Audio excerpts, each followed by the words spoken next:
Okay, the example that we will be using to explain polymorphism is the one that we previously used to understand inheritance. In this example, we have a parent class named GeoObj, and it has two child classes, myCircle.java and myRectangle.java. So myCircle class and myRectangle class are the children of GeoObj, and here is GeoObj runner. We will be using these two classes to understand polymorphic behavior and its implementation in Java. Before moving any further and developing any code for the understanding of polymorphism, let us first see some important methods that are there in GeoObj. So this is GeoObj class. It has many methods, but one of importance at this stage is the toString object, which returns a string. This is GeoObj object.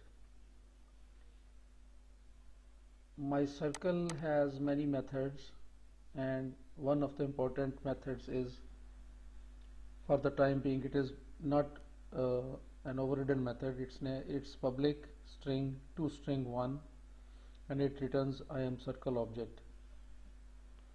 Let me make it myCircle object.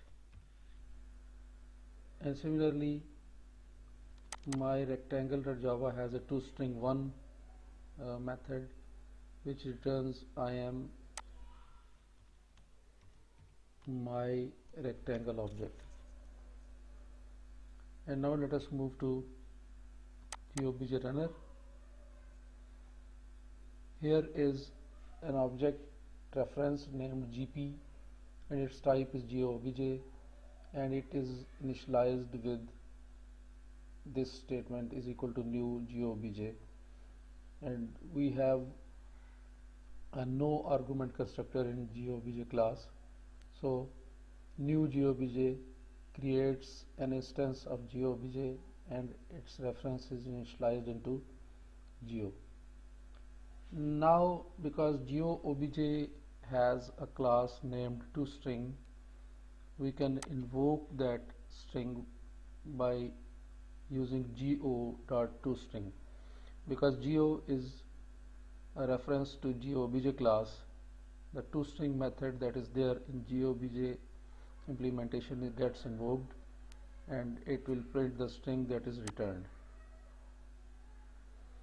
So the toString method returned this is GeoObj object, which was printed using sout.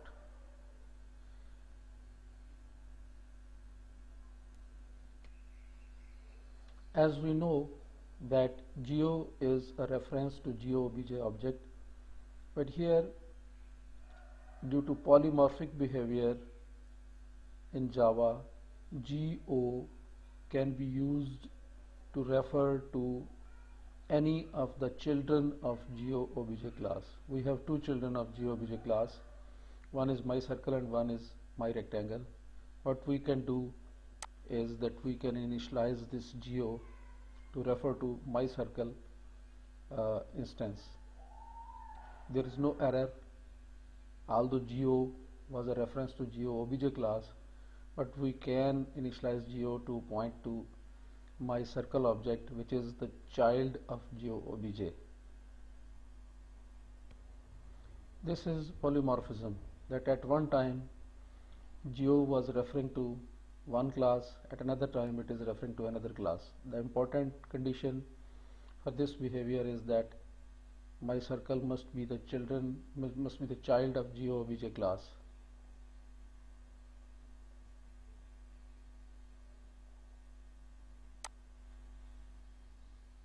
Now observe clearly that if we use geo.toString method, there is no error, although there is no toString method in myCircle class to which geo is pointing to. For the time being, myCircle class contains a method named toString1. So there is no toString method in myCircle class. Why there is no error? The important point to be noted is that because myCircle has been inherited from GeoObj, the toString method of GeoObj is also available or inherited to myCircle, and that is why there is no error. And toString method of GeoObj instead of myCircle is invoked. If we run this code, we will get such a string twice, once from geo.toString and then from here geo.toString. Let us see what happens. So this string was printed twice.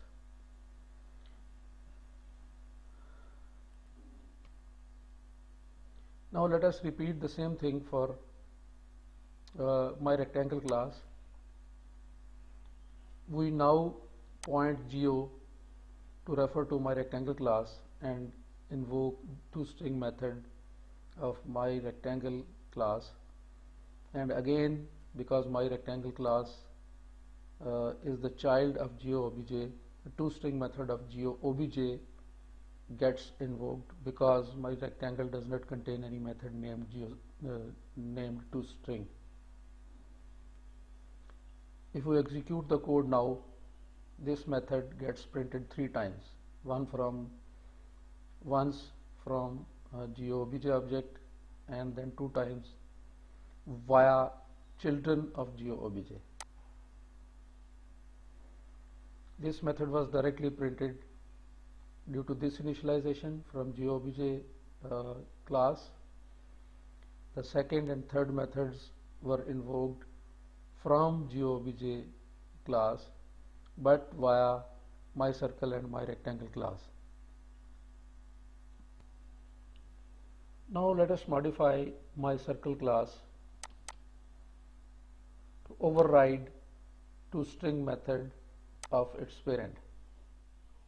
So we rename toString1 to toString and also uncomment @override. In this way, now myCircle class overrides toString method of its parent GeoObj. And now let us see what happens to the runner. You see, the first time the message that was printed is this is GeoObj object due to this initialization, and I am myCircle object due to this initialization, but this time myCircle class contains its own version of toString method, and the toString method of myCircle overrides toString method of GeoObj class. Similarly, if we also override toString method in rectangle class like this, and by making its name equivalent to the one that is there in the parent class, if we now execute the code, you can see the difference. This is GeoObj object because it was invoked through the parent object. I am myCircle object, it was invoked through child object of GeoObj, and then third time I am rectangle object because it was invoked through myRectangle object of which is a child of GeoObj. And different methods were printed because in this object or in this class and in this class they have their own versions of toString method overriding the original version of toString method that is there in GeoObject class, and this is the polymorphic behavior.